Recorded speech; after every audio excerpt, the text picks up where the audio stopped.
बाद जब बच्चा पैदा हुआ, बच्चा बीमार हुआ, तो उनको मैंने देखा कि पत्थर के ऊपर जहां लाल सा रंग कर दिया गया है, कोई मूर्ति नहीं है, केवल पत्थर के ऊपर गेरू लगा दी गई है, वहां भी बच्चे को ले जाकर के मत्था दिखाते हैं। कबर पूछते मैंने देखा है, कबर पूछते उन लोगों को, सब भूल जाते हैं, सोशलिस्ट कम्युनिस्ट सब गायब हो जाता है उनके दिमाग से। सर्कमस्टांसेस, क्या समझे? परिस्थितियां मनुष्य को किन किन अवस्थाओं में भटकाती हैं, इसका ज्ञान यदि आपको प्राप्त करना हो तो समाज का अध्ययन कीजिए, आपको पता चलेगा। इसलिए वैदिक धर्मानुयायियों ने किसी को यह नहीं कहा कि तुम ईश्वर को जरूर मानो, नहीं, ईश्वर को नहीं मानो, ईश्वर को मानना न मानना ये तुम्हारी रुचि पर निर्भर है, इससे ईश्वर का कोई अहित तो नहीं होता। यदि एक अंधा कहता है कि मैं तो सूर्य को नहीं मानता, तो नहीं मानता, ठीक कहता बेचारा वो, क्योंकि उसने सूर्य को देखा ही नहीं, मानेगा कैसे? वो तो जन्म का अंधा है। इसलिए, लेकिन एक जन्म के अंधे से सूर्य को न मानने से सूर्य की गरिमा तो नहीं नष्ट होती। अरे उस अंधे को सूर्य का प्रकाश नहीं दिखाई दे रहा है ना, लेकिन जो श्वास ले रहा वो किसकी देन है? जरा सोचो, जिस ऑक्सीजन में वो जी रहा वो किसकी देन है? वो तो सूर्य की देन है।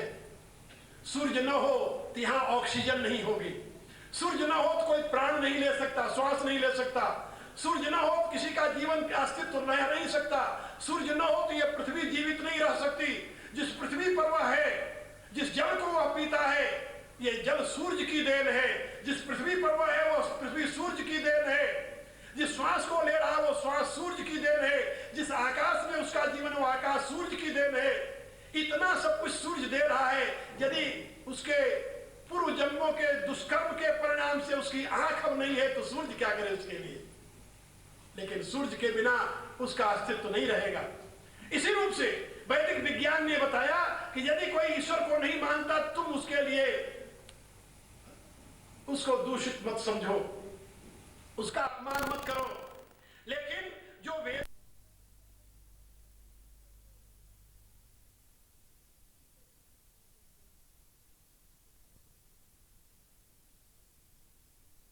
है वह बुद्धि विवेकवादी है।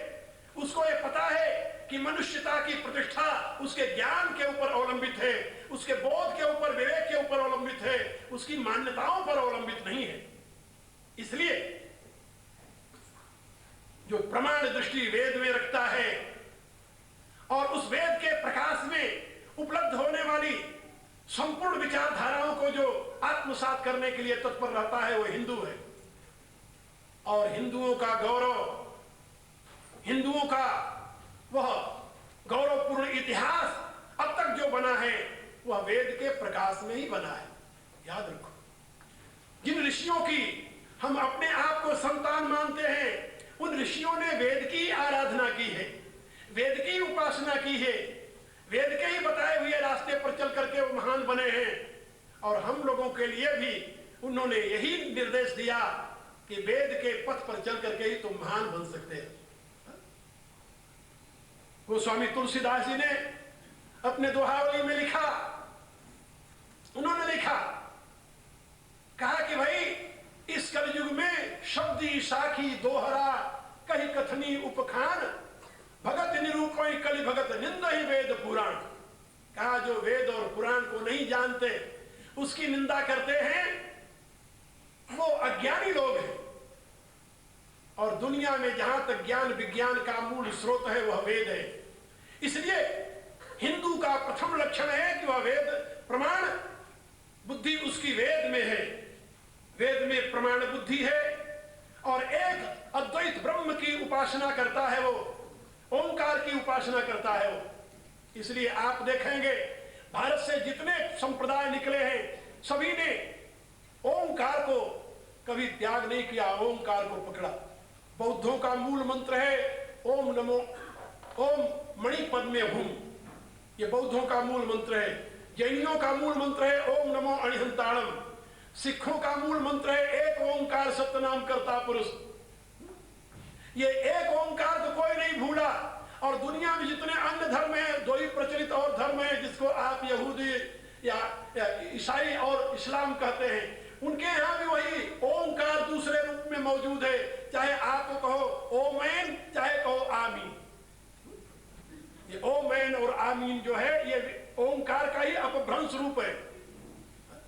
ओंकार को कोई छोड़कर रह नहीं सकता। और ओंकार जो है वो सर्वे वेदाय पद्मामनन्ति तपांस सर्वाणि च वदन्ति यदि क्षंतो ब्रह्मचर्यं चलन्ति तत्ते पदम संग्रहेण ब्रवीमि ओम इति एतत्। ये वेद की घोषणा है। ओंकार का अभिप्राय है एक परम सत्य की प्रतिष्ठा। सत्य एक है, अखंड है, अनंत है, ये वेद की घोषणा है। और उस एक सत्य में आस्था रखने वाला जो है वही हिंदू है। और उस एक अनंत में आस्था रखने के नाते महान अत्याचारों के पश्चात भी आज हिंदू जाति जीवित है, गौरव के साथ जीवित है। और जिन्होंने उस एक अनंत सत्य का त्याग कर दिया उनका नाम निशान मिट गया। आज चार्डिया नहीं है, मेसोपोटामिया नहीं है, आज वह पुराना ग्रीक और मिस्र नहीं है, आज रोम नहीं है, सुमेरिया और सीरिया नहीं है, लेकिन हिंदुस्तान आज भी मौजूद है, क्योंकि उसका आधार एक परम सत्य ओंकार है और उसका मार्गदर्शक वेद है। वेद के वैदिक विज्ञान के प्रकाश में हिंदू जाति अपने आप को सुरक्षित रखने आई और आज भी सुरक्षित है। इसलिए यदि आप अपने आप को गौरवान्वित बनाना चाहें तो वेद के मार्ग को अपनाइए। वेद का मार्ग माने ज्ञान का मार्ग। वेद माने ज्ञान का कोश। ज्ञान के मार्ग को अपनाइए, बुद्धि के मार्ग को अपनाइए, विवेक के मार्ग को अपनाइए। अंधविश्वास के लिए न तो हिंदू समाज में पहले स्थान था, न आज स्थान है और न तो कभी स्थान रहेगा। यदि आप गलती से, भूल से, अनभिज्ञता से कहीं अंधविश्वास में पड़ गए हो तो अपने आप को सजग बनाने की कोशिश कीजिए। इसलिए आपके जाति का गौरवपूर्ण इतिहास दुनिया में प्रकाशित होता रहा है। हाँ, इतना मैं जरूर कहूंगा, क्या राम के समान दुनिया में कोई आदर्श पुरुष मिलेगा आपको? नहीं मिलेगा। सारी दुनिया के आदर्श पुरुषों को देखिए आप, क्या राम के समान कोई आदर्श पुरुष मिलेगा? नहीं मिलेगा। एक ही उत्तर होगा, नहीं मिलेगा। रामायण के समान कोई आदर्श कथा मिलेगी आपको? या महाभारत के समान कोई ज्ञान विज्ञान का कोष ग्रंथ दुनिया में कहीं मिलेगा आपको? नहीं मिलेगा। गीता के समान विशुद्ध ज्ञान विज्ञान का मूल स्रोत ग्रंथ दुनिया में किसी के पास है? नहीं है। उपनिषदों के समान ब्रह्म विद्या का वह कोष दुनिया में किसी के पास है? नहीं है। एक पश्चिम का लेखक लिखता है कि ये उपनिषदें जब रची गई थी उस समय का भारत महान रहा होगा, क्योंकि बिना शांति में जीवन और बिना पूर्ण जीवन, बिना तृप्त जीवन के इस प्रकार के ज्ञान विज्ञान का अनुसंधान कोई जाति नहीं कर सकती। दरिद्र जाति क्या करेगी? निर्बल जाति कौन सा अनुसंधान करेगी? आप जरा सोचिए। एक जाति जो भूखे मर रही है कौन से तत्व ज्ञान का अनुसंधान करेगी? एक जो परतंत्र जाति कौन से तत्व विज्ञान का अनुसंधान करेगी? एक जो निर्बल और दरिद्र जाति है, अज्ञानी जाति है, कौन से तत्व विज्ञान का अनुसंधान करेगी? आपको अपने अतीत का यदि गौरव जानना हो तो आप अपने ग्रंथों को देखिए और यह देखिए कि इस प्रकार के ग्रंथों की रचना किसी जाति के द्वारा तभी हो सकती है जब वो जाति स्वयं में पूर्ण हो, तृप्त हो, ज्ञान विज्ञान से संपन्न हो और शांति प्रिय। किसी लुटेरे जाति के द्वारा उपनिषद नहीं लिखे जा सकते। क्या समझे? हाँ, कोई लुटेरा जाति चाहे कि मैं उपनिषद लिख दूं एक, तो नहीं लिखा जा सकता। वो ब्रह्म का अनुसंधान नहीं करेगा, वो विषय का अनुसंधान करेगा। उपनिषदें ब्रह्म विद्या का कोश हैं। ये पूर्व विकसित जाति के प्रत्यक्ष प्रमाण है। इसीलिए इस जर्मनी का रहने वाला शोपेनहावर वो कहता है कि ये उपनिषदें मेरे जीवन का अवलंबन है और मरने के बाद भी यही मेरे अवलंबन होगी। शोपेनहावर का नाम सुना होगा आप लोगों ने, जर्मनी का रहने वाला। इसलिए मैं आप लोगों को बता रहा था कि आपका इतिहास महान इतिहास है, लेकिन ये लेकिन कहां से आ गया? लेकिन आ जाता है। लेकिन नहीं आना ना आया होता तो मुझे इतना कहने की जरूरत ही न पड़ती। लेकिन 1000 वर्षों का इतिहास हमारा बहुत बहुत दुखद इतिहास, 1000 वर्ष हमने इसको देखा है। मैं आपको क्या बताऊं, एक महात्मा एक कहानी सुनाया करते थे कि मोर जब नाचता है, मोर नाचता है पंखे फैलाकर और अपने पंखों की तरफ ऐसे करके देखता है तो मगन हो जाता है, क्योंकि उसके पंखे बड़े सुंदर होते हैं। मोर के पंखे तो आप लोग जानते हो, लेकिन जब उसकी दृष्टि अपने पांव पर जाती है तो रोने लगता है, क्योंकि मोर का पांव बड़ा कुरूप होता है। कहा इसी रूप से जब हम अपने 1000 वर्षों के पूर्व का इतिहास पढ़ते हैं तो गौरव से हमारा हृदय भर जाता है, लेकिन 1000 वर्षों के इधर का इतिहास जब हम पढ़ते हैं तो हमारे नेत्रों से आंसू निकल आते हैं। आखिर इतनी महान जाति की दुर्गति क्यों हुई, क्यों हुई? एक विषय है समझने का। और मैं ऐसा समझता हूं कि आप लोगों को उस दुर्गति के कारण को जरूर जानना चाहिए, जिन कारणों से आपकी महानता दुनिया में छीड़ हुई है, जिन कारणों से आपकी महान जाति, आपके महान पूर्वज अपने गौरव से वंचित हुए हैं, जिन कारणों से वह महान देश जो दुनिया का गुरु था कभी दुनिया के द्वारा लतियाया गया है, उन कारणों को अवश्य जानना चाहिए। यदि उन कारणों को आप नहीं जानेंगे तो हो सकता है कि दोबारा आप फिर उसी दुर्गति के भाजन बन जाए। वो कारण क्या है जानते हो? प्रमाद। वेद ने एक शब्द कहा है, बहुत सुंदर उपदेश है तैत्तिरीय संहिता में। जब गुरु शिष्य को विदा करता है अपने गुरुकुल से घर जाने के लिए, तो उसको उपदेश देते हुए एक बात यही कहता है, न प्रमदितव्यम। देव पितृकार्याभ्याम न प्रमदितव्यम, स्वाध्याय प्रवचनाभ्याम न प्रमदितव्यम। तुम्हारे जीवन में प्रमाद नहीं आना चाहिए, प्रमाद नहीं आना चाहिए। जहां प्रमाद आया वहीं विनाश का क्रम प्रारंभ हो जाता है। हिंदू जाति के पतन का मूल हेतु रहा है प्रमाद। मैंने इतिहास का गंभीरता से अध्ययन किया है, आप लोग जानते हैं, कई बार मेरे द्वारा इतिहास की बातें सुने होंगे। और उस इतिहास में हमारे पतन का मूल स्रोत हमें प्रमाद दिखाई दिया।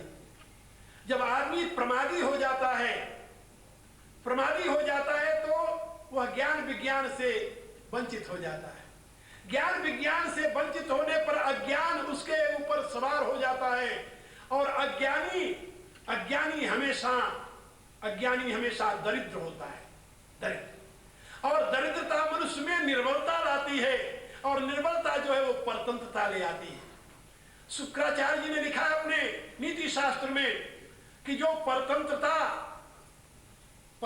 जो है ये निर्बलता की पुत्री है, और निर्बलता जो है ये दरिद्रता की पुत्री है, और दरिद्रता जो है अज्ञानता की पुत्री है।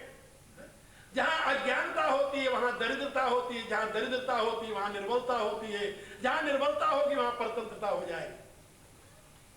और अज्ञानता किसकी पुत्री है? कहा प्रमाद की।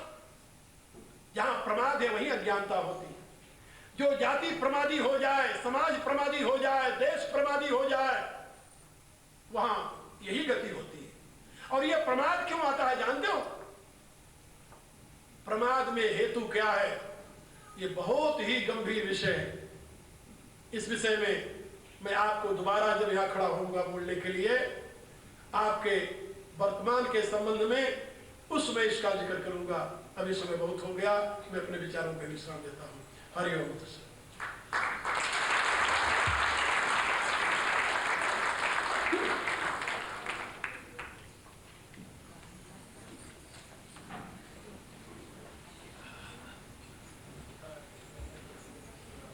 मैं जानता हूं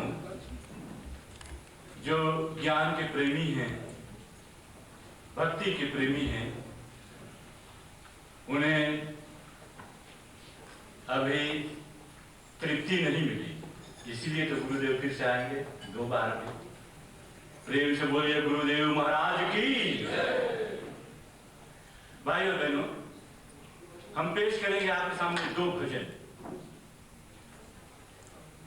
आ रही है शकुंतला देवी, इनके हम परिचय आपको देते हैं। गुरुदेव की शिष्या हैं और 7 साल की उम्र से संगीत और भरतनाट्यम से बहुत लगाव है, इतना कि भारत जाकर कला क्षेत्र यूनिवर्सिटी में इनकी पढ़ाई हुई। अभी कल रात्रि को आम्स्टरडैम में एक बहुत बड़ा शो था, यहाँ पर इनका लगभग 1 घंटा के अपना प्रोग्राम था, जिसमें बहुत बड़े बड़े लोग आए। श्री महोदय प्रिंस क्लाउस जी, जो हमारी महारानी के पति देव हैं, उन्होंने बैठकर और भरतनाट्यम के मनोरंजन देने के लिए वहाँ हॉल में बहुत देर तक थे और बहुत धूमधाम से एक ऐसा प्रोग्राम वहाँ पर प्रसारित किया गया जिसमें अच्छे अच्छे गायक, अच्छे नृत्य, यानी सब सांस्कृतिक सामग्रियाँ वहाँ पर एकत्रित हो गई थी। तो बहुत थक गई थी। ऐसे शायद प्रोग्राम नहीं देती, लेकिन वो जानती है ये हिंदुओं के काम है, तो बिल्कुल मुफ्त में यहाँ पर आ गई है और आपकी सेवा में 2 भजन पेश करेगी। उसके बाद फिर से क्विज यहाँ पर अभी पेश होगा, उसके बीच बीच में गाती रहेगी। तो हम आपके सामने पेश करते हैं, एक बहुत प्यार से जबरदस्त ताली के साथ आप स्वागत कीजिए शकुंतला देवी।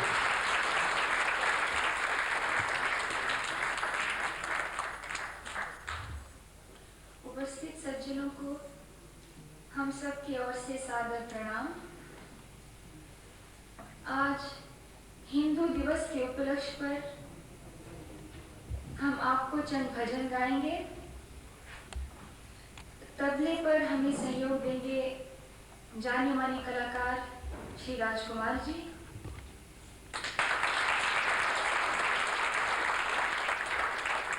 और हारमोनियम पर सहयोग देंगे मशहूर कलाकार श्री रिद्धि गंगादीन जी।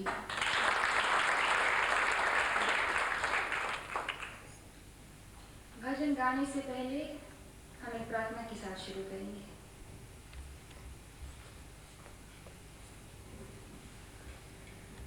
अविलय मदलय विष्णु दमन मन समय विषय मृग तृष्णा भूतदया विस्तारय तारय संसार सागरतः दिव्य दुनी मकरंदे परिमल परिभोग सच्चिदानंदे श्रीपति पदारविंदे भवभय श्रीप्रच्चिते वन्दे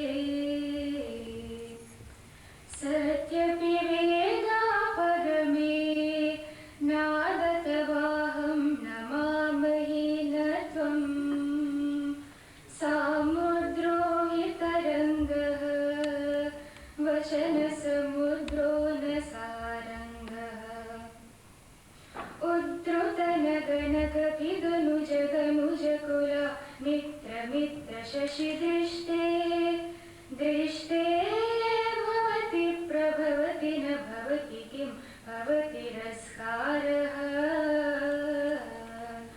मत्स्यादिभिः अवतारैः अवतारवतावता सदा वसुधा परम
पूजनीय गुरुजी के चरणों में अर्पित करते हैं।